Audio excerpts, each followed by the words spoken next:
स्वरूपा, तू ही तो है नव दुर्गा, अष्ट शक्ति स्वरूपा, तू है देवी स्वरूपा, शक्ति स्वरूपा। तू है शक्ति, तुझ में बसी नौ निधि, जगा ले तू ये स्मृति, तू ही है शिव शक्ति।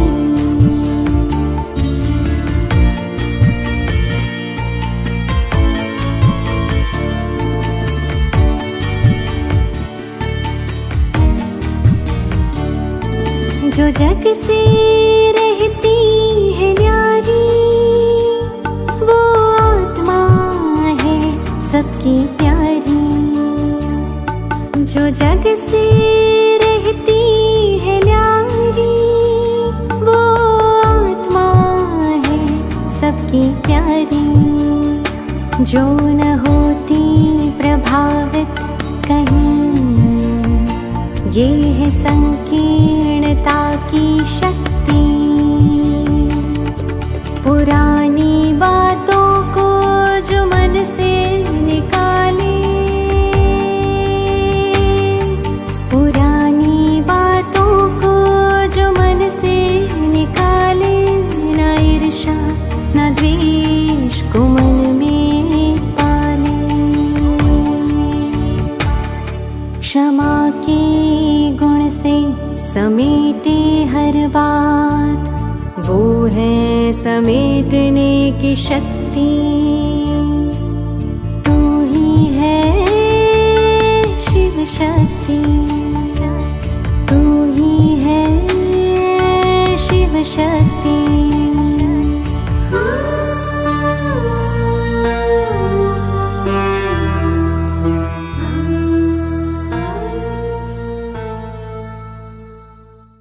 ओम शांति।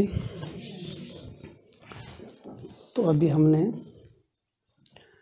8 दिनों में, पिछले 8 दिनों में अष्ट शक्तियों के बारे में विस्तार से सबके अपने अपने अनुभव सुने, उनको अमल में लाने का प्रयास भी किया होगा सभी ने। आज जो अंतिम शक्ति है, वास्तव में शक्ति एक ही है। कौन सी? शिव शक्ति, ईश्वरीय शक्ति। ये जो अष्ट शक्तियाँ हैं तो संसार के लोगों में बहुत होती हैं, कम नहीं होती है। जो राजयों का अभ्यास नहीं करते उनमें भी बहुत होती है। ये तो लोगों को समझाने के लिए कि राजयों के माध्यम से इनक्रीज हो जाती हैं शक्तियाँ, जागृत हो जाती है। लेकिन हमारे ब्राह्मण जीवन में एक ही शक्ति कार्य करती है, और वो है शिव शक्ति, ईश्वरीय शक्ति। ये जो गीत सुना, इसमें सारा विस्तार शिव शक्ति के ऊपर ही है, और शिव शक्ति के आगे ही कौन कौन सी शक्तियाँ अर्जित की जा सकती हैं, उनको जीवन में अमल में लाया जा सकता है, उनसे क्या फ़ायदा, इस गीत के माध्यम से फिर आप गहराई से सुन सकते हैं। तो अष्ट शक्तियों में हमारा जो होमवर्क हमको मिला, रिवाइज़ करना सबका, और कुछ अपना ही मिक्स कर देंगे। तो सबसे पहले दिन हमने सुनी थी, डॉक्टर रम्या बहन ने सुनाई थी, विस्तार को संकीर्ण करने की शक्ति, और उसमें उन्होंने 4 बातें बताई थी। वो दोबारा बताएंगे कौन कौन सी बताई थी।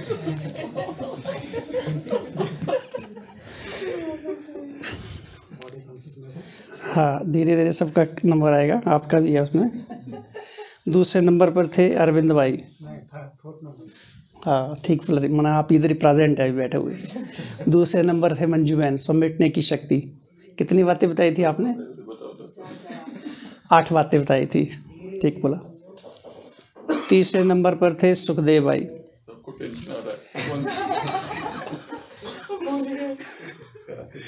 सुखदेव भाई ने 8 बातें बताने का वायदा किया था, लेकिन 4 बातें बताई, टाइम समय की कमी। उन्होंने थोड़ा टॉपिक से बाहर जाते हुए हम सबको टॉपिक से अंदर रहने की प्रेरणा दी कि आप लोग टॉपिक के अंदर ही रहना। समेटने की शक्ति से समेटने की, चार बातें हैं। हाँ नहीं, उनकी समाने की शक्ति थी। अच्छा, और चार अंदर संभाली। चौथे नंबर पे थे अरविंद भाई, सहन शक्ति, 21 बातें बताई थी। 3 3 7 7 7 7 इंटू 3। 5वें नंबर पर थे देवेंद्र भाई, उन्होंने सबको अच्छी तरह से परख लिया कि किसी से ज़्यादा वास्ता नहीं रखना है, सब धोखेबाज है। तो बहुत अच्छे अच्छे एग्जाम्पल दिए उन्होंने। और 6ठे नंबर पर थे कमलेश भाई, निर्णय करने की शक्ति।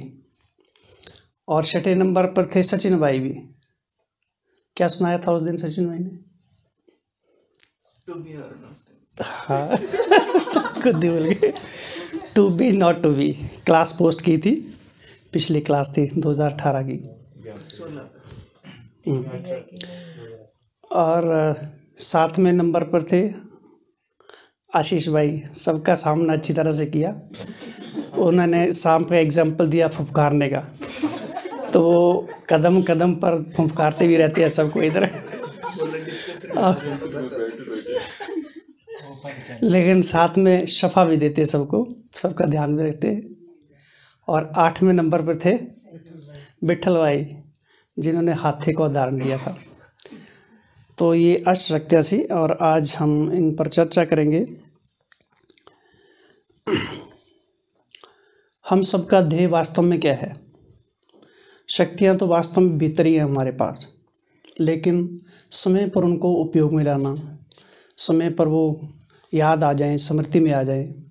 अपने जीवन को शक्तिशाली बनाने के लिए हम इतना ज्ञान योग करते हैं, योग के भिन्न भिन्न अभ्यास करते हैं, मनन चिंतन करते हैं, क्लासेस सुनते हैं, आपस में चर्चाएं करते हैं। एक ही लक्ष्य है कि स्वयं की शक्तियों को जागृत करना, अपनी स्थिति को शक्तिशाली बनाए रखना, ताकि समय आने पर हम उन परिस्थितियों में हलचल में न आएँ, अचल अडोल रहे, अपनी स्थिति से नीचे ना आए, हमारी हमेशा उड़ती कला रहे, उमंग उत्साह रहे। यही तो हम सबका लक्ष्य रहता है ना। और ज्ञान तो जितना हम सब ने सुना, वास्तव में सबको पता ही होता है, लेकिन समय समय पर बाबा उसको रिवाइज कराते हैं, क्योंकि हम हनुमान की तरह भूल जाते हैं, अपने आप को विस्मृत हो जाते हैं। तो समय समय पर बाबा हम सबको जागृत करते रहते हैं। तो हमारे अंदर जो भीतर में शक्तियाँ छिपी हुई हैं, क्योंकि संपूर्णता का रूप तो हमारे अंदर ही है ना, बाहर नहीं है, वो स्वयं के अंदर ही है। तो उन संपूर्णता के रूप को अनुभव करने के लिए जो हमारी वास्तविक शक्तियाँ हैं, स्मृति है, वो हम भूल जाते हैं। इसलिए बाबा समय समय पर याद दिलाते हैं। तो हम देखेंगे, जो रम्या बहन ने सबसे पहले दिन बताया था, विस्तार को संकीर्ण करने की शक्ति। ये जो हमारा ब्राह्मण जीवन में शुरुआत ही कहाँ से होता है? क्योंकि जन्म से लेकर अंत तक हमारा विस्तार बढ़ता ही जाता है, बढ़ता जाता है। और ये विस्तार थोड़ा बहुत नहीं है, 84 बर्थ का है। और इस सारे विस्तार को संकीर्ण करके हमें अपने घर में पहुंचना है, तो ये बहुत बड़ा काम है। लेकिन ये बहुत आसान भी है, मुश्किल नहीं है, क्योंकि इस कार्य को पूर्ण करने के लिए जो हमारा साथ निभा रहा है, जो हमें साथ दे रहा है, जो हमें रास्ता बता रहा है, जो कदम कदम पर हमारा मार्गदर्शन करते हैं, हमारे में शक्ति भरते हैं, उमंग उत्साह का संचार करते हैं, वो स्वयं सर्वशक्तिवान सुप्रीम अथॉरिटी है। तो उन शक्तियों को जो बिखरी हुई हैं, जो विस्तार में चली गई हैं, विस्तार में उनका जो सारा शक्तियाँ चली गई हैं, उनको संकीर्ण करने के लिए बाबा हमको पहले ज्ञान का नेत्र देते हैं। ज्ञान के माध्यम से हम उसको समेटते हैं। संकीर्ण करना अर्थात ख़त्म नहीं है। जैसे 4 बातें बताई थी रम्या बहन ने। देह का विस्तार, देह के साथ हमारा बहुत अटैचमेंट हो गई है। देह में अगर थोड़ी सी भी क्रूपता आती है तो अंदर में हलचल होती है। थोड़ा सा भी अगर सौंदर्य गिरने लगता है तो क्या होता है? अंदर में विचार चलते हैं। सामने वाला अगर थोड़ा सा भी कटाक्ष करता है तो मन में हलचल होती है। तो हमारा देह के साथ कितनी अटैचमेंट हो गई है, थोड़ा भी हमसे डिटैच नहीं होना चाहते। सारा दिन स्मृतियाँ कौन सी रहती हैं? देह की। तो देह का बहुत बड़ा विस्तार है। बचपन से लेकर अंत तक देह के सौंदर्य और देह के साधन, उनके साथ ही हमारा संकल्पों की जो शक्ति है वहीं बेस्ड होती रहती है। जबकि हमारी यात्रा तो दूसरी दिशा की है, जब हम इस ब्राह्मण संसार में हमने कदम रखा तो हमारा सब कुछ बदल गया, हमारे विचार भी बदल गए, दृष्टि, वृत्ति, कृत्य, कर्म, संबंध, संपर्क, व्यवहार सब बदल गया।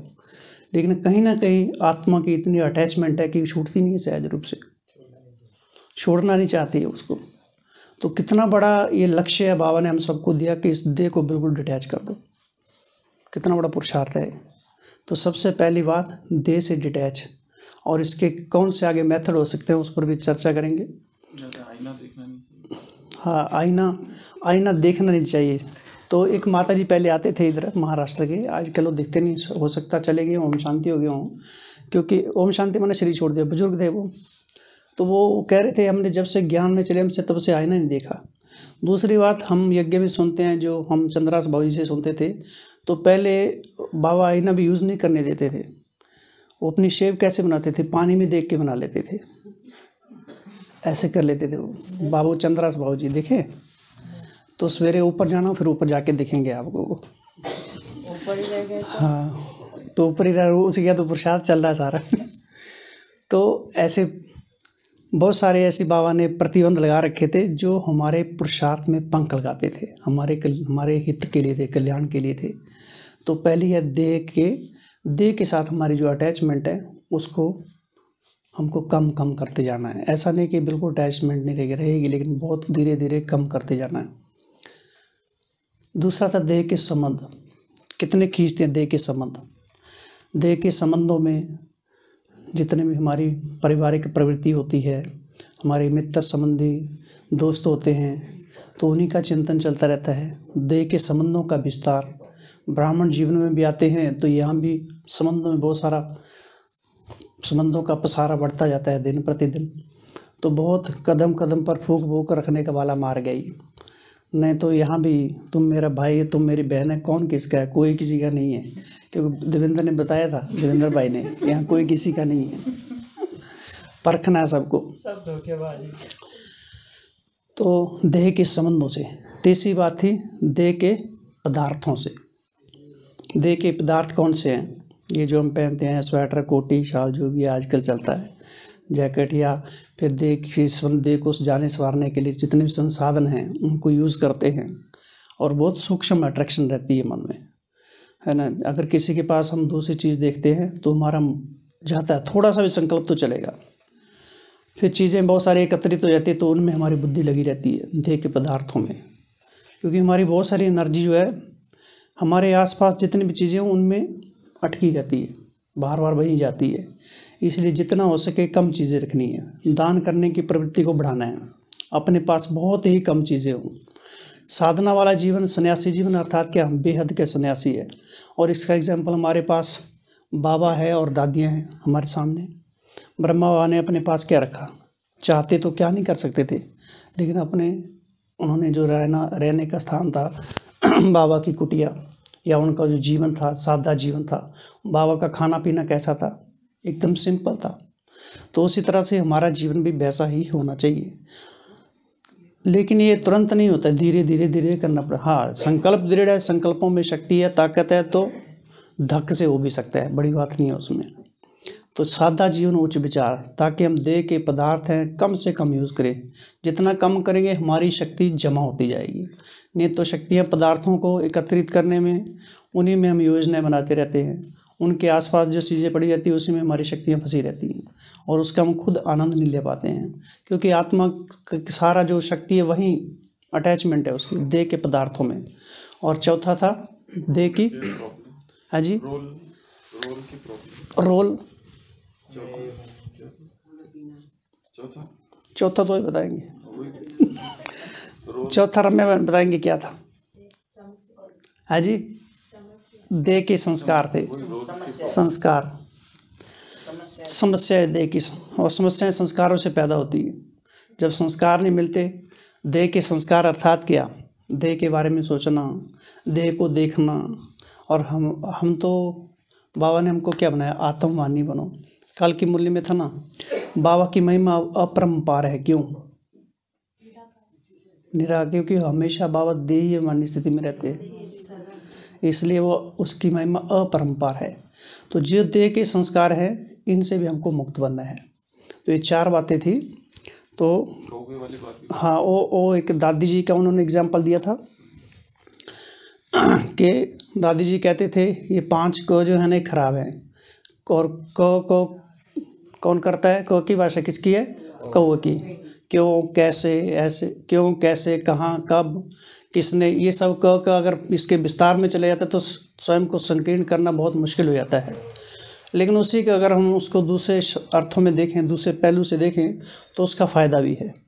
मैं कौन हूँ, मैं कहाँ से आया हूँ, कौन से स्थान पर बैठा हूँ, मुझे कहाँ जाना है, मुझे कौन देख रहा है, तो ये हमारे लिए लाभकारी भी हो सकता है। क्या करना है और क्या नहीं करना है, और जो कर रहा हूँ क्यों कर रहा हूँ, तो ये सब चीज़ें धीरे धीरे हम सीख रहे हैं। तो ये हो गई डॉक्टर रम्या बहन जी। और एक बहुत अच्छी स्टोरी सुनाई थी इन्होंने ब्राह्मण की। अपनी बात किसी को बतानी नहीं है, लेकिन क्योंकि अर्थ का अनर्थ हो जाता है। और उन्होंने एग्जाम्पल भी दिया था कि एग्जाम्पल ये दिया था, विशेषकर बहनों को नहीं बतानी क्योंकि बोला बात पचती नहीं है। तो बात तो सही है, खैर भाइयों में मुश्किल पचती है, लेकिन उन्होंने स्वीकार किया। कितनी बड़ी नम्रता है कि आपने कुछ स्वीकार कर लिया ये। तो बात किसी को बतानी नहीं, तो जो पंडित ने घर जाके बात बताई वो अर्थ का अनर्थ ही हो गया। तो वो कहानी सुन सकते हैं, यहाँ सुनाएंगे तो आप उनकी क्लास सुनेंगे नहीं, इसलिए दोबारा से सुन लेना आप उसको। दूसरा था समेटने की शक्ति, मंजू बहन जी। तो मंजू बहन जी ने 8 बातें बताई थी। समेटना, इसके 4 शब्द उन्होंने उसको 4 अर्थों में बताया था। स अर्थात मंजू बहन जी सार में जाना, हर बात के सार में जाना है, विस्तार में नहीं जाना, क्योंकि विस्तार को तो संकीर्ण कर ही दिया डॉक्टर रम्या बहन ने। अब मंजू बहन ने समेटने के लिए सार में जाना है, बड़ी बड़ी जो हमारी बातें उनको धीरे धीरे छोटे करते जाना है। क्योंकि उसमें बताया था कि ये हमारी यात्रा है, और यात्रा का आनंद तभी ले सकते हैं जब हमारे पास बहुत कम चीज़ें हों। जैसे कभी भी हम एडवेंचर पर जाते हैं, लंबी यात्रा पर जाते हैं, और सामान बहुत सारा होता है, तो क्या होता है, उसी को उठाने में लगे रहो। आधा सामान भी कई बार भूल जाता है, और सबसे ज़्यादा सामान किसका होता है? बहनों का ही होता है। तो सामान बहुत कम हो तब उसका एंजॉय ले पाते हैं। खाने पीने का आइटम तो बिल्कुल ना ही हो तो अच्छा है, यात्रा का हाँ तभी आनंद ले सकते हैं। तो बहुत, क्योंकि ये मुसाफिर खाना है, ये हमको याद रखना है। मंजू बहन जी ने बहुत अच्छी बात बताई थी कि रिटर्न जर्नी है। अगर हमको ये हमेशा याद रहे तो भी हम अटैच होने के बजाय डिटैच हो सकते हैं इस संसार से। रिटर्न जर्नी, घर वापसी है, तो मुसाफिर खाना है। और ने कहा था कि अगर यात्रा आसान बनानी तो सामान कम रखो। हाँ, यात्रा आसान बनानी है तो सामान कम रखो, नहीं रखो ही नहीं। फिर दूसरा ये यात्रा, दूसरा बात बताई थी, अपने को मेहमान समझो। जैसे मेहमान का कहीं अटैचमेंट नहीं होती, लगाव नहीं होती, थोड़े समय के लिए। और सचमुच बहुत अच्छा अभ्यास है। अगर मेहमान समझते हैं तो धीरे धीरे हमारा चिंतन भी वैसे चलता है, हमारी वृत्ति भी, हमारा वायुमंडल भी वैसे बन जाता है, और दूसरों से दूरियां भी बढ़ती जाती हैं। दूरियां कौन सी? जो हमारे फ़ायदेमंद वाली होती हैं। और साथ में ज़्यादा फुल स्टॉप, बाबा ने हम सबको फुल स्टॉप बताया है कि हमको एक एग्जाम्पल दिया है कि हर बात में फुल स्टॉप लगा दें। दूसरी बात थी माँ से क्या बताया था? मन और बुद्धि पर नियंत्रण। उसमें फिर 4 बातें बताई थी। टीम, मन बुद्धि टीम की तरह काम करता है, तो टीम की 4 बातें बताई थी। टी अर्थात थॉट, हमारा थॉट सिस्टम धीरे धीरे कैसा होना चाहिए? उच्च कोटि का होना चाहिए, गुणवत्ता वाला होना चाहिए, श्रेष्ठ होना चाहिए, उसमें ईश्वरीय शक्ति भरी होनी चाहिए। तो थॉट सिस्टम चेंज करना है। दूसरा इमोशंस, भावनाएं, हमारी भावनाएं दिन प्रतिदिन सकारात्मक भावनाएं, शक्तिशाली भावनाएं, कल्याणकारी भावनाएं होनी चाहिए, शुभ भावनाएं होनी चाहिए। और ए से एटीट्यूड, दृष्टिकोण, हमारा दृष्टिकोण भी दिन प्रतिदिन बदलता जाए, ऊंचा होता जाए, साधारण नहीं हो। और एम से मेमोरी को क्या करना है? शार्प करना है। कैसे शुद्ध करना है? कैसे करना है? सफाई करनी है। रोज स्वच्छता अभियान चलता रहे। अर्थात जो भी हम सुनते हैं, बाबा के महावाक्य सुनते हैं, उसको बार बार रिकॉल करते रहना है, ताकि अंदर में स्वच्छता होती रहे, अच्छे अच्छे विचार बुद्धि में बैठते रहे। ट से क्या होता था? टालने की आदत। किसको टालना है? कोई भी ऐसी वैसी बातें हैं जो हमारे पुरुषार्थ में बाधक हैं या हमको बाबा से दूर कर रही है, हमारे ज्ञान योग में बाधा बन रही हैं, तो उनको हमको टाल देना है, लेट गो कर देना है। और ना से नष्टो मोह, तो अपनी सूक्ष्म चेकिंग करनी है कि कहाँ कहाँ हमारा मोह है। सूक्ष्म चीज़ों में भी हो सकता है, स्थूल चीज़ों में भी हो सकता है, अपने विचारों से हो सकता है, हम अपने देह के सौंदर्य से हो सकता है। तो इस समेटने की शक्ति मंजू बहन जी ने हमको इससे श्रृंगारा था। जैकेट का उदाहरण दिया था। वो जैकेट मंजू बहन ने पहनी नहीं, किसी ने जैकेट दी, एक बार पहनी तो 10 लोगों ने पूछ लिया होगा कहाँ से लाए। वो जैकेट से नफरत हो गई, उतार के रख दी उधर। हाँ, आप किसी के पर कोई ऐसी वैसी चीज़ है जो आपको अगर ख़राब करती है तो आप चिमन भाई जी को दे देना, सब सफल कर देंगे वो। उनका किसी के साथ कोई अटैचमेंट नहीं रहती है। सरला दीदी का भी उदाहरण दिया था, वहीं बैठे रहते थे, फोन आता था तो बात करो। हाँ, अहमदाबाद में। तो नेक्स्ट है समाने की शक्ति। सुखदेव भाई ने बहुत कुछ समा लिया था। तो हाँ, उन्होंने बताया था पहले तो वैसे बताया था कि समा कौन सकता है जो बहुत हल्का होता है। फरिश्ते का एग्जाम्पल दिया था। फरिश्ता अर्थात क्या बताया था सुखदेव भाई?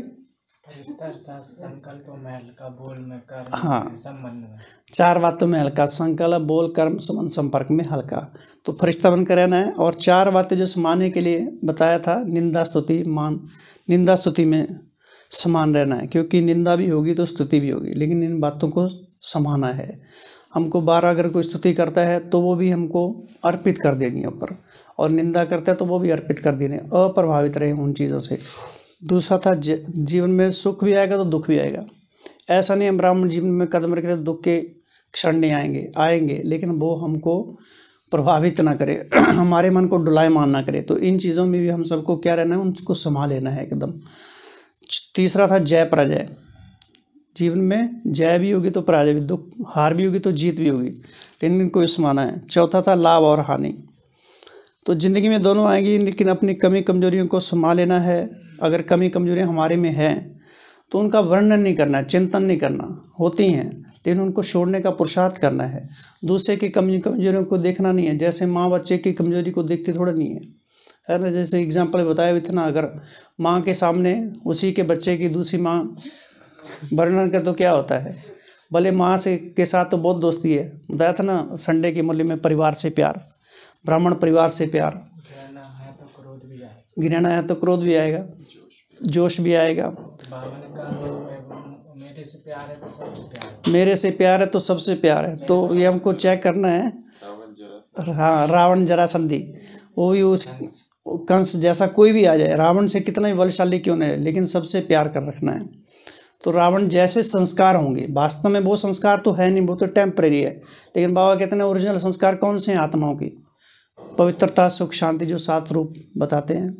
तो वास्तव में आत्मा के अंदर वो छिपे हुए हैं, लेकिन समय अनुसार, परिस्थिति अनुसार वश हो चुके हैं।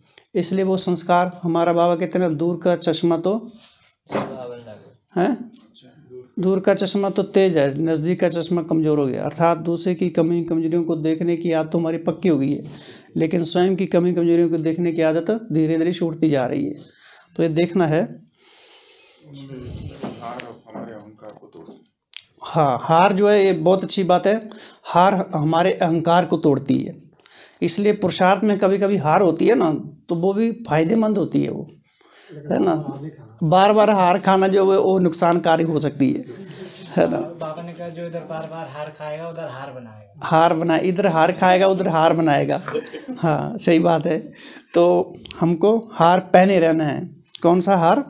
बाबा के सम्मान का हार, दूसरों को गुणों का हार। कल स्लोगन था कौन सा? गुणवान बनना है तो क्या करो? गिलानी करने वाले को गुणमाला पहनाओ। तो हमको ढूंढना है हमारी गिलानी कौन करता है, ताकि गुणमाला पहननी है। कैसे पहनी? तो पहले ढूंढना गुण, हमारे गुण गिलानी कौन कर रहा है। प्रैक्टिकल माला भी कल पहना था। टूटी हुई चेयर का कोई उदाहरण दिया था ना? क्या उदाहरण दिया था? 4 पाए नहीं, चेयर टूट गई थी तो उन्होंने डांटा नहीं था। अच्छा, वो हाँ, इन्होंने अपने जीवन के बहुत सारे एग्जाम्पल दिए थे कि जब ये बिजनेस करते थे तो इनके हाथ से चेयर टूट गई एक, तो टूट गया अभी। मालिक तो हाँ जी, हाँ सोचा था चेयर तो बहुत कॉस्टली है, मालिक हमको बहुत को भला बुरा कहेंगे जो भी, लेकिन आने के बाद मालिक ने कहा कोई बात नहीं, टूट गई तो नई चेयर ले लेंगे। तो उनको बहुत राहत मिली, तब से सोच लिया कि दुकान ही मेरी होगी। ये इन्होंने इनके शब्द थे। और उसके बाद जब इन्होंने बिजनेस शुरू किया तो इनके पास जो वर्कर सर्विस करते थे तो उनसे 2-4 गलतियां हो गई। कहीं 2000 का नोट गुम हो गया, तो कहीं कुछ डॉक्यूमेंट खो गए, तो वो इनको काम आया। वो पूर्व जो इन्होंने सर्विस की थी वो मालिक वाली कहानी याद है, कोई बात नहीं दोबारा आ जाएगी। फिर लास्ट में अपना सारा कुछ सौंप के आगे उस वर्कर को। तो ये एक बार मुरली पढ़ना मतलब 10 बार दिन भर में पढ़ने से भी ज़्यादा पावरफुल। हाँ, ये तो बात सही है। जो अमृतवेला हम पढ़ते हैं विशेष कर योग के बाद, वो बहुत पावरफुल होती है। और वो जो मनन चिंतन होता है वो वास्तव में अमृतवेले से भी बहुत पावरफुल होता है। क्योंकि हमने देखा है बहुत पहले यहाँ मुरली पढ़ते थे केवल सवेरे, उसके ज़्यादा चिंतन विंतन तो नहीं करते थे। तो वो मुरली पढ़ने का जो ताकत आती है, एहसास होता है। क्योंकि हमको वो याद है 1999 में हम पहली बार आए थे इस ग्रुप में ना, तो यहाँ हम बैठे थे। तो जो हमको अमृत वेले भी अनुभव नहीं तो यहाँ बैठने से हमको अनुभव हो गया। क्योंकि जहाँ ज्ञान चिंतन होता है, जहाँ मुरली पढ़ी जाती है, वहाँ के वाइब्रेशन शक्तिशाली है कि हम देह से बिल्कुल अटैच हो जाते हैं। तो कहाँ थे हम? मुरली पर थे। दादी प्रकाश में क्या बताया था, एक हफ्ता एक ही कमरे में। हाँ, एक एग्जाम्पल उन्होंने ये भी दिया था कि दादी प्रकाश मन जी का, कि 1 सप्ताह एक ही कमरे के अंदर रहे थे और खाने पीने के लिए, हाँ खाने पीने की बात कही थी कि बहुत कम खाते थे फल, एक ही फल या 2 फल जो भी मिलते थे। तो खाने पीने का जो भी ना, वास्तव में बहुत सारी हमारी शक्तियाँ चली जाती हैं इसमें भी। इसलिए जितना कम खाएंगे उतना अच्छा, और ना खाए तो उससे अच्छा है। जगदीश भाई के बारे में बताया था, गाड़ी रुके ना। जगदीश भाई के बारे में क्या बताया था आपने? गाड़ी रुके ना, चलती रहे। हाँ, जीवन में माना चलते रहना, पुरुषार्थ हमको रुकना नहीं है। पुरुषार्थ में थोड़ा थोड़ा करते बोले हमारा कहीं स्पीड थोड़ी कम हो जाए, लेकिन रुकना नहीं है, हमको चलते रहना है। तो धीरे धीरे पहुंच जाएंगे। जैसे कछुआ और खरगोश की कहानी है, आखिर में कछुआ जीत ही जाता है। तो उस तरह से हमको, गोबर कुछ बताया था। हाँ जी, वो तो फिर दूसरी बातें बहुत सारी बताई थी इन्होंने।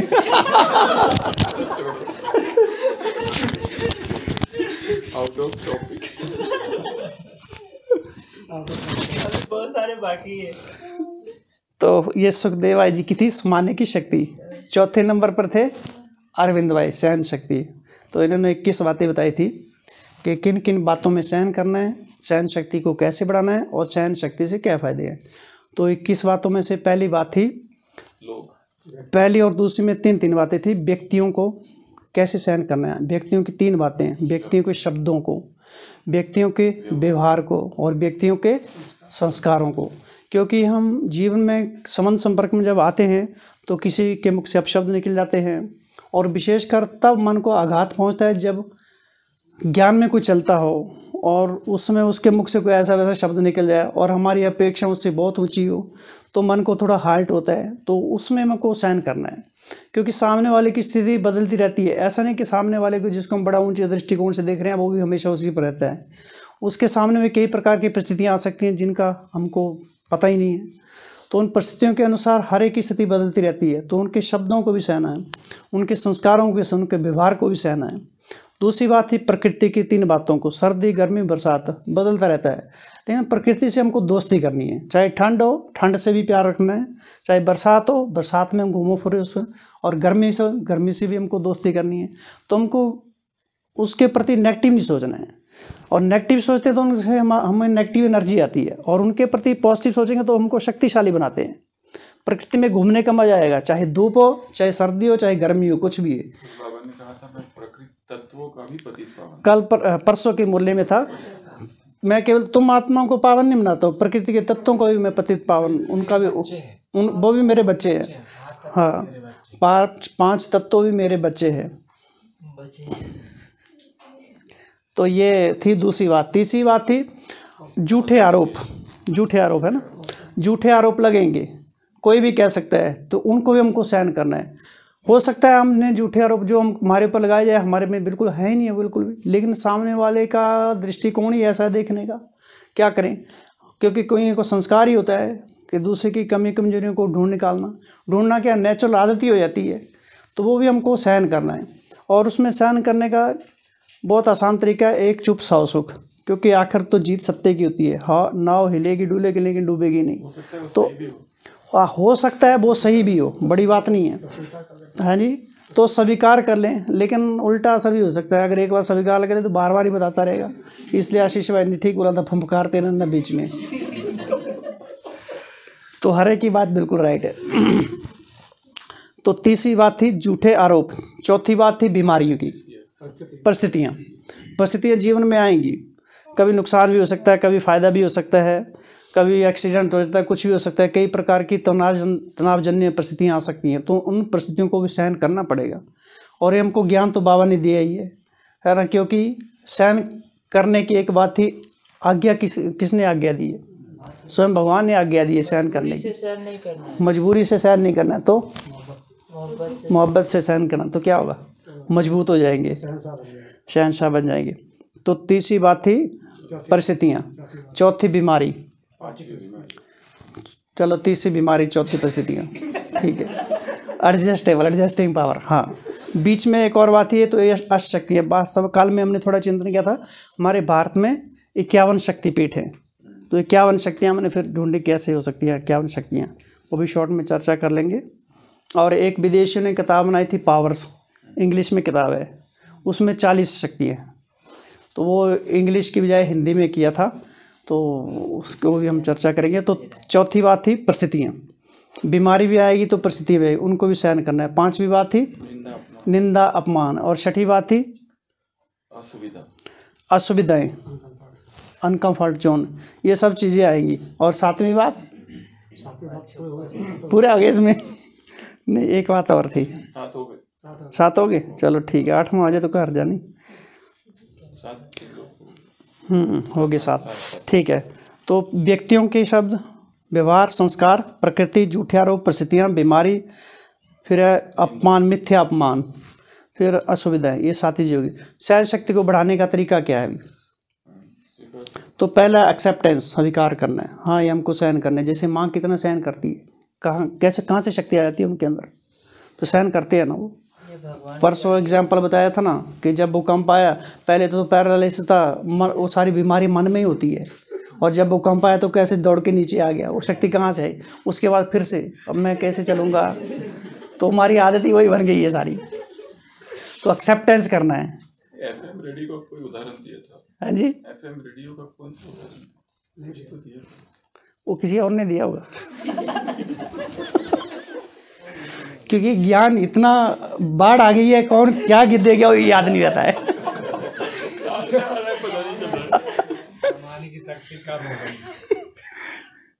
दूसरा था प्रेम, लव, जो माँ और बच्चे का एग्जाम्पल बताया। जहाँ प्यार होता है वहाँ सहन करना मुश्किल नहीं होता है, बहुत आसान हो जाता है। तीसरा था एक्सरसाइज, इससे भी सहन शक्ति बढ़ती है। जैसे फौजी लोग हैं, कितना एक्सरसाइज करते हैं, सहन शक्ति बहुत बढ़ती है। 0 डिग्री, -10 डिग्री पर अभी भी जो अपना सीमाओं पर, देश की सीमाओं पर रक्षा के लिए बैठे हुए हैं, कितना टॉलरेंट पावर बढ़ जाती है उसकी। तो एक्सरसाइज हमको, जैसे बाबा मन की ड्रिल कहते हैं, ऐसे तन की ड्रिल भी करनी जरूरी है। तो इससे भी हमारी सहन शक्ति बढ़ती है। चौथा था यात्रा, जब भी हम यात्रा पर जाते हैं तो सब चीज़ें सहन करते हैं। कोई कैसा सीन आता है, कोई कैसा सीन आता है, कोई कुछ बोल के चला जाता है, तो सब सहन करते हैं ना। अगर यात्रा का हमको आनंद लेना है, एंजॉय करना है, तो सब सहन करते हैं। पांचवा था आह्वान करना, उसका आह्वान करना है, इन्वोकिंग, वो शक्ति का आह्वान करना।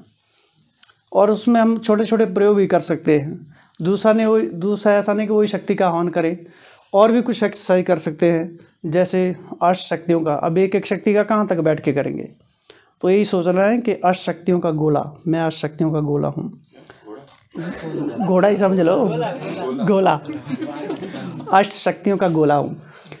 तो जैसे वो अष्ट शक्तियों का रसगुल्ला मैंने मुख में रखा हुआ है ना, उसको नए तरीके से जोड़ना है ना। अष्ट शक्तियों का गुलाब जामुन मैंने मुख में रखा हुआ है और उसको निकल रहा हूँ। तो वो सारी शक्ति हमारे में समाती जा रही हैं, क्योंकि योग हमको रमणीक बनाना है, रोचक बनाना है, ठीक है। तो ये आह्वान करना है। छठा था टारगेट पर फोकस, हमारा जो लक्ष्य बहुत ऊंचा होना चाहिए। तो जब लक्ष्य हमारा ऊंचा होता है तो सहन करना मुश्किल नहीं होता है, आसान होता है। किसी ना किसी तरीके से हम साम दाम दंड भेद किसी ना किसी तरीके से अपनी यात्रा को पूरा करने के लिए, मंजिल पर पहुंचने के लिए अपना पूरा जोर लगा देते हैं। तो लक्ष्य पर फोकस होना चाहिए। एड़ी चोटी का जोर, 20 नाखूनों का जोर। और सातवां था प्रैक्टिस। किस चीज़ की करनी प्रैक्टिस? उस शक्ति को यूज़ करना। फिर नेक्स्ट था सहन शक्ति से लाभ कितने हैं। तो अगर सहन करते हैं, जैसे घरों में रहते हैं, माताएं हैं, बहनें हैं, कोई भी है, तो यूनिटी बढ़ती है उसमें। सहन करते जाए, जैसे 2 भाई थे आपस में, तो दोनों को बहुत प्यार होता था। फिर धीरे धीरे क्या हुआ, दूरियां बढ़ती गई। लेकिन बड़ा भाई बहुत समझदार था, निर्माण था। छोटा थोड़ा खुरापाती था, तो नीचे रहता था बड़ा, ऊपर रहता था छोटा। दोनों बिजनेस के लिए जाते थे, फिर वापस आते थे। तो छोटा बाद में पहुंचता था, बड़ा पहले पहुंचता था। तो गाड़ी दोनों के नीचे, छोटा तो ऊपर गाड़ी ले जा नहीं सकता, तो पहले बड़ा गाड़ी लगा देता था, फिर पीछे छोटा लगा देता था। लेकिन सवेरे जब सर्विस जाना होता था उनको, तो बड़े को गाड़ी पहले निकालनी पड़ती थी। अब छोटे ने गाड़ी तो उसके पीछे लगाई है, तो रोज़ रोज़ उसको भूलना पड़ता था। तो छोटा थोड़ा नाराज़ हो जाता था, क्या भैया मेरी नींद में खराल डालते रहते हो आप, रोज़ रोज़ मेरी नींद ख़राब करते रहते हो। लेकिन बड़ा भाई शांत प्रवृत्ति का था। फिर एक दिन क्या हुआ, त्योहारों पर लोग मांगने के लिए आते हैं ना चंदा, तो लोग चंदा मांगने के लिए आए घर में। तो पहले बड़े भाई नीचे था, उसी से लेना था, तो उससे मांगा चंदा, तो उसने दे दिया। फिर वो ऊपर जाने लगे, तो उसने रोक दिया, बोला एक ही घर है, ऊपर क्यों जा रहे हो। तो बाई चांस उस दिन वो छोटा पहले उठ गया, तो ऊपर बालकनी से ऊपर से देख के सुन रहा था वो, कि देखो बड़े भाई की मानसिकता कैसी है। नहीं तो मैं तो इसके बारे में क्या क्या सोचता रहता हूँ, लेकिन अपनापन किसने कितना इसके अंदर, तो इसने उधर से ही कर दिया। तो अगले दिन से उसको ये शिक्षा मिल गई कि कैसे प्यार से रहना होता है। तो अगले दिन बिना उसके कहे गाड़ी पहले से पीछे कर देता था। तो ये क्या चीज़ क्या बताया था, किसके ऊपर एग्जाम्पल? हाँ जी, यूनिटी। तो सहन शक्ति से संगठन से यूनिटी बढ़ती है, संगठन में ताकत बढ़ती है। कैसे? सहन करने से। तो घरों में ऐसी छोटी छोटी बातें सहन करनी है, और इनकी जो ज़रूरत है ना घरों में ज़्यादा पड़ती है। चाहे बच्चों के साथ है, चाहे जीवन साथी है, चाहे कोई लेबर्स है, कोई भी है, पड़ोसी हैं, तो ये छोटी छोटी बातें हमको देखनी होती है सूक्ष्म रूप से। तो ये था यूनिटी बढ़ती है। दूसरी बात एडजस्टमेंट। हम एडजस्टमेंट हो जाते हैं, कहाँ चला गया, एडजस्ट हो गया। एडजस्टमेंट पावर बढ़ जाती है, सबके साथ तालमेल। लाइव जा रहा है। तीसरा संबंधों में मधुरता। जो अंदर है ना वही तो बाहर आएगा। संबंधों में मधुरता बढ़ती है ना, आपस में संबंधों में मिठास बढ़ेगी, जैसे 2 भाइयों की बढ़ेगी। चौथा सेल्फ कॉन्फिडेंस, आत्मविश्वास बढ़ेगा। 5वां सक्सेस ही सक्सेस, सफलता मिलती रहेगी अगर हमारी सहन शक्ति है। फिर अनुभव बढ़ते जाते हैं। और 7वां था साक्षी स्थिति बढ़ती जाती है। फिर नेक्स्ट है परखने की शक्ति, देवेंद्र भाई ने बताया था।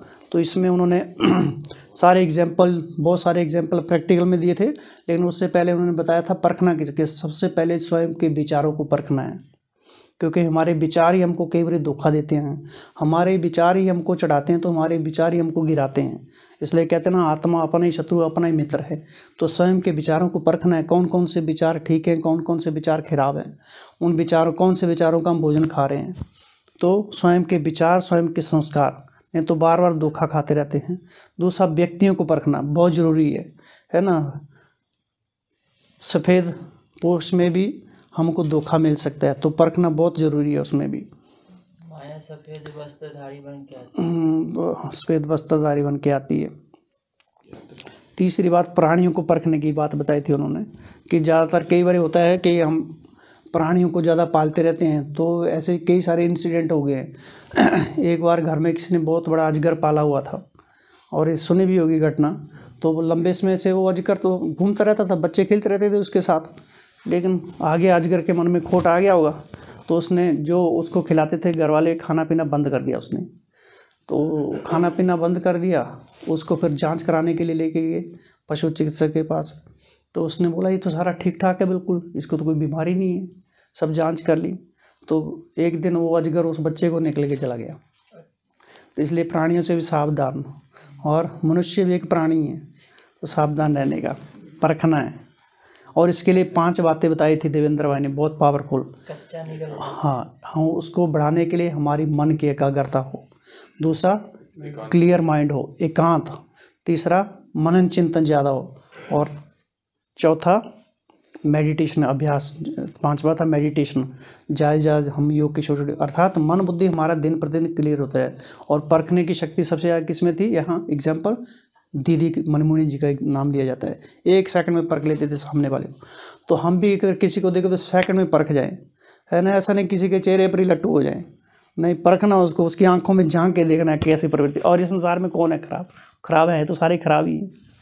बाबा तभी तो सुधारने के लिए आया हुआ है, तो प्रभावित नहीं होना है। तो छठी बात थी कमलेश भाई की, कौन सी छठी शक्ति थी, कौन सी सुनाई थी आपने? निर्णय शक्ति।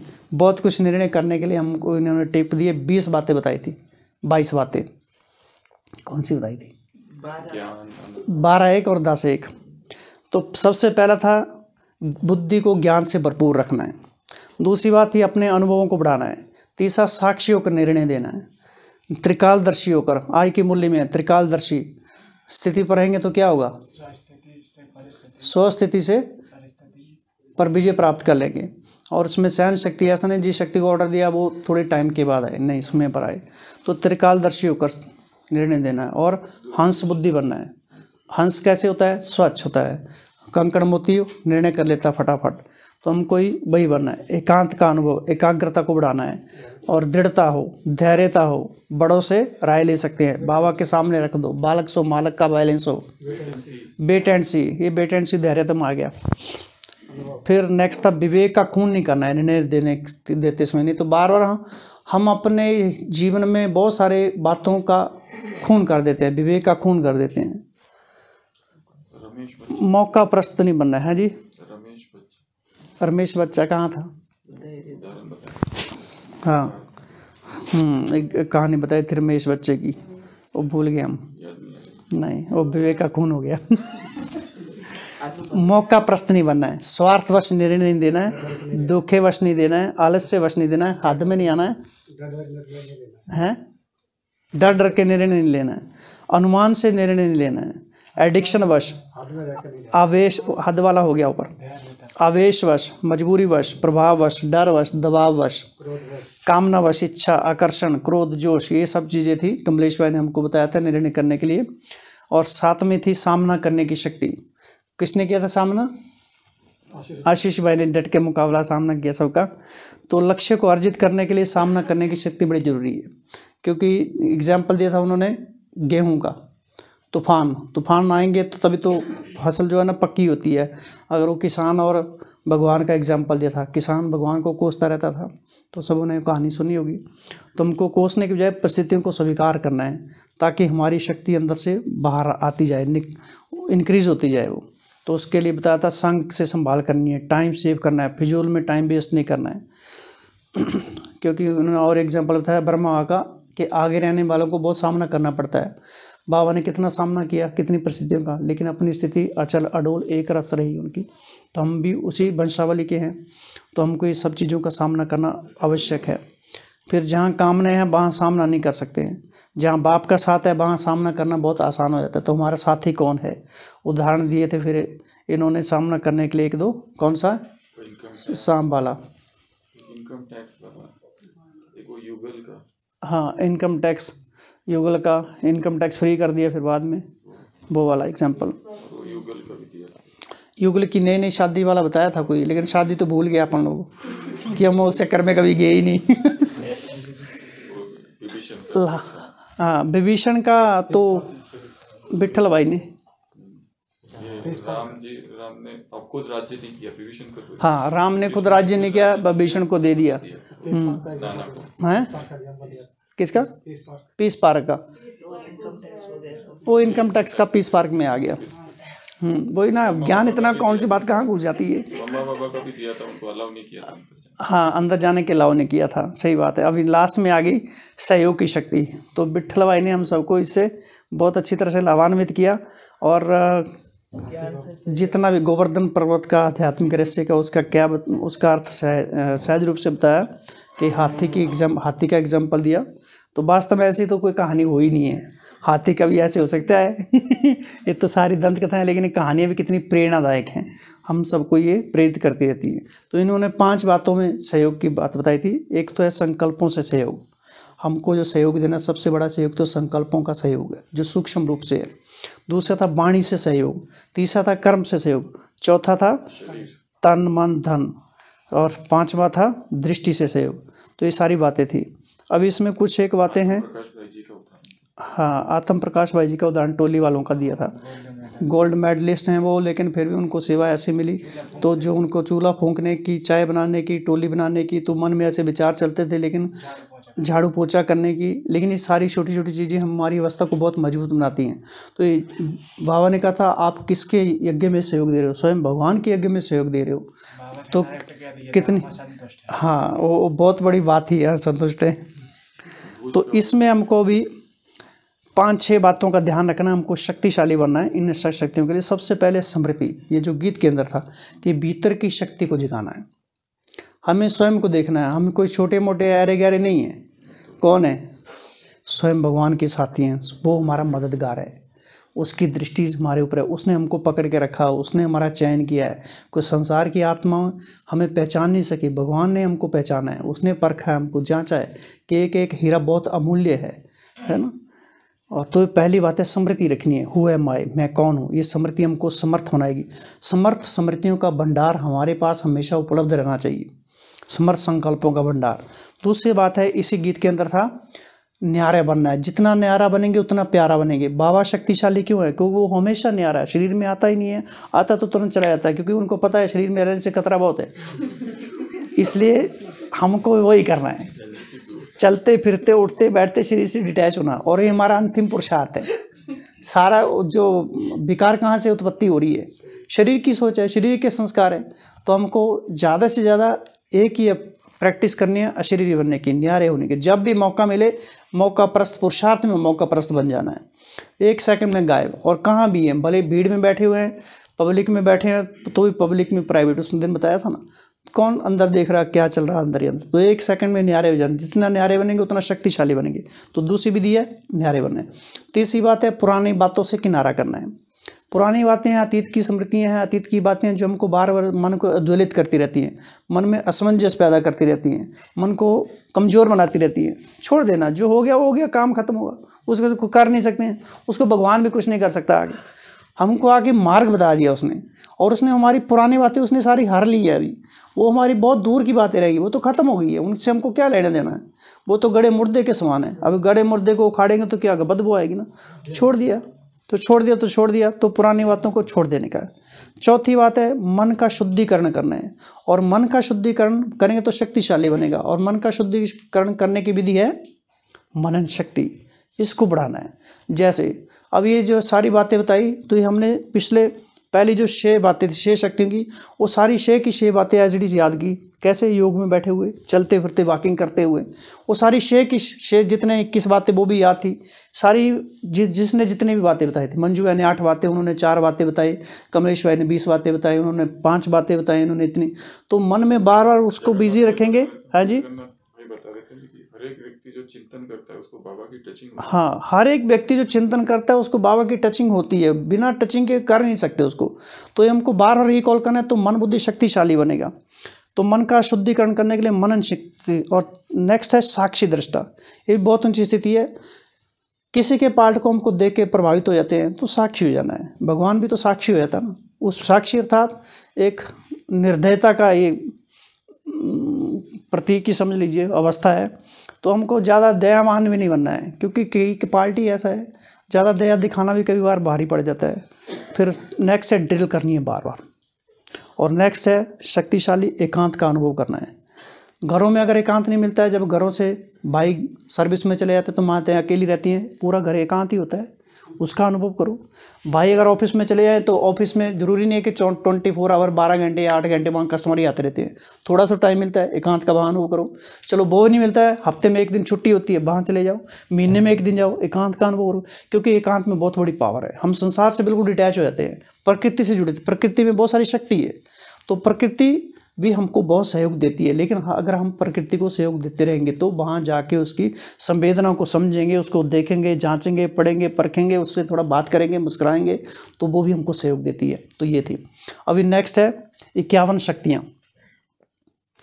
तो वो तो शॉर्ट में ही है। 8 शक्तियाँ तो ये हो गई। हाँ, संकल्प की शक्ति सबसे बड़ी शक्ति है, संकल्प की शक्ति है। फिर दूसरा वाणी, संकल्प वाणी कर्म। फिर ये सब सुने हुए सबने। फिर ज्ञान, योग, धारणा, सेवा, ये सब शक्तियाँ। ज्ञान की शक्ति, योग को बढ़ावा बल कहते हैं, धारणाओं का बल कहते हैं, सेवा की शक्ति। फिर नेक्स्ट है तन मन धन जन। एक मुरली चली थी अभी, ये संडे को तो चली ना, तन मन धन की, तन मन की। तन 4 बातें कौन सी बताई? तन मन दिल और संबंध। क्या संबंध में क्या करना है? हैं? संबंध में स्वच्छता, सभी से रावण जैसा व्यक्ति भी हो तो उसको संतुष्ट, संतुष्टता, संबंध में संतुष्टता। और मन में क्या करना है? ऐसे मन बुद्धि को भटकाना है ऐसे। अगर वो भटकाता ना, हम उसको भटकाएंगे। अभी ज्ञान योग में भटकाएंगे, तो दिन में सोचते रहना आज। तो तन मन धन जन, ये भी शक्ति हैं। फिर नेक्स्ट है संबंध की शक्ति, जन में आ गया। सुनने की शक्ति, बहुत बड़ी बात है। जैसे उस दिन इन्होंने कहा कि आप लोग इतनी दूर से समा रहे हो, बहुत बड़ी बात है ये भी। अभी भी आप समा ही रहे हैं। तो सुनने की शक्ति, किसी की बात, क्योंकि घरों में अगर बच्चों का नहीं माताएं सुनती है तो बच्चे अग्रेसिव हो जाते हैं एकदम। बड़े प्यार से सुनना पड़ता है उनको, हर एक बात सुननी है उनकी, चाहे बच्चों की है, चाहे घरवाले की है, चाहे घरवाली की है। हर एक की, घरवाले की भी सुननी है। अगर नहीं सुनी तो बड़ा माहौल ख़राब होने की संभावना है। सुनाने की शक्ति, फिर सुनाने की शक्ति, यहाँ हम सुनाते हैं, धीरे धीरे धीरे शक्ति इंक्रीज होती रहती है धीरे धीरे। सभी अनुभव करते होंगे, जब पहले दिन बैठे थे तो तब का अनुभव और अभी का अनुभव कितना फ़र्क पड़ गया है। हमारे को देखते हैं, अब वो ज़मीन आसमान का फ़र्क पड़ गया है। तो सुनाने की शक्ति धीरे धीरे बढ़ेगी। संगठन की शक्ति, स्मृति की शक्ति, सत्यता की शक्ति, शांति, शीतलता, फिर स्वराज्य करने की शक्ति, स्वयं पर राज करने की शक्ति। हाँ, वो आएगा। चलो, समय की शक्ति पहले कर देते हैं। फिर controlling power, ruling power, catching power, touching power, moulding power. फिर है वायुमंडल की शक्ति, बहुत बड़ी शक्ति। वायुमंडल के अंदर आते थे, कितनी शक्ति महसूस होती है। तो उसको भी, वायुमंडल को शक्तिशाली बनाने के लिए बाबा ने होमवर्क दिया 6 महीने का, है ना, 1 फरवरी से 31 जुलाई तक। तो दिन, हर दिन वो 3 बातें तो कम से कम करनी है जो बाबा ने बताई। कौन सी? व्यर्थ से मुक्त करने के लिए एक तो ड्रिल करनी बार बार, दूसरा मनन चिंतन को बढ़ाना, वायुमंडल को शक्तिशाली बनाने के लिए वाइब्रेशन शक्तिशाली प्रभावित करते रहना है। तो वायुमंडल, वाइब्रेशन की शक्ति, फिर मनन शक्ति, रूहानियत की शक्ति, एक था रूहानी भाषा की शक्ति, स्नेह की शक्ति, महसूसता की शक्ति, एकाग्रता की शक्ति, एकता, धैर्यता, दृढ़ता, परिवर्तन, पवित्रता, पद पोजीशन। पद पोजीशन कितनी बड़ी शक्ति होती है। बड़ा ऑफिस होता है, केवल साए नहीं चलते उसके, कितनी बड़ी शक्ति है वो। हजम करने की शक्ति, इतना ज्ञान सुना है, इसको हजम करना ही बहुत बड़ी शक्ति है। कलम की शक्ति है। ब्रह्मा भोजन के तो ऊपर एक किताब बन गई अभी अपने लिटरेचर में, दूसरी भी बनेगी। ब्रह्मा भोजन नहीं करने की शक्ति, फास्टिंग पावर। तो अच्छा, प्रकृति की शक्ति, फिर दान पुण्य करने का बल, यही बहुत बड़ा बल मिलता है। दुआओं की शक्ति, ग्रहण करने की शक्ति, अनुभव की शक्ति, भूलने की शक्ति, उपस्थिति, हाँ उपस्थिति की शक्ति भी है। अनुभव की शक्ति, फिर विश्वास की शक्ति, ब्लेसिंग, वरदान में शक्ति है। और एक शक्ति का आज की मूल्य में जिक्र है, कौन सा? एक तो वरदान में बोनी, इंग्लिश में 3 शब्द, डैश इज डैश, धर्म, रिलीजन इज माइट, धर्म की शक्ति अर्थात धारणाओं की शक्ति। तो ये 51 शक्ति थी ऐसे। संग्राम करने की शक्ति, हाँ, संग्रहण करने की शक्ति और संग्राम वो 80 नहीं 70 के आसपास वही है। हाँ जी, बादाम खाने की शक्ति, इससे शक्ति बढ़ेगी नहीं। अच्छा, ओम शांति। हाँ हाँ, अभी कल से एक नई क्रांति घटित होने वाली है, उससे पहले तैयार हो जाओ आप।